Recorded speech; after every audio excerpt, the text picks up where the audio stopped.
The Divergent series Allegiant joins a growing list of tween novel adaptations that have been split into 2 movies, but given its stagnant plot, one-note characters, and cobbled-together universe, this third entry in the franchise may be the worst candidate yet for doubling up.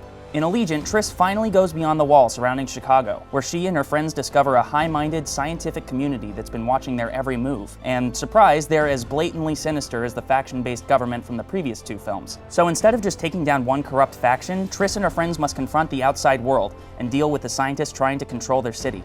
Of course, bigger doesn't always mean better. If anything, Allegiant is the weakest Divergent movie yet, and that's saying something. The storyline is aimless at best and frustrating at worst. For one thing, none of the characters ever seem to ask the right questions. I guess because if they did, there would be nothing for them to do. Triss is probably the worst offender of this, as she interacts with Jeff Daniels' obvious bad guy character, who, by the way, can barely keep a secret from his own people, let alone the main characters and the audience. That's not to mention the relationship drama between Triss and Four, which is as eye-rolling as ever. Meanwhile, the story is abysmal, and also shamefully derivative of the last 2 movies. For example, the entire plot hinges on yet another mind control scheme. But that's nothing compared to the film's many convoluted plot points that try to flesh out the world but ultimately flounder in their half-baked presentation. It's almost as if the writers made up the story as they went along. Allegiant is also probably the most CGI-heavy entry in the series, which isn't exactly a good thing. While it definitely broadens the scope of the film and introduces some cool new tech, it all comes off as plasticky and fake. Seriously, don't get me started on those weird orange bubble things the characters float around in.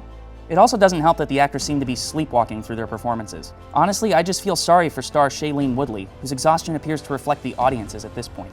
Allegiant is a prime example of everything that's wrong with modern YA sequels. Instead of embracing or building upon its core themes and constructs, it tears them all down with a wrecking ball of CGI and nonsensical storytelling. While the new movie at least tries to replace the old with some new, the execution falls flat and hardly makes any sense at all. Which just goes to show this is yet another movie that didn't need to be split into 2 parts.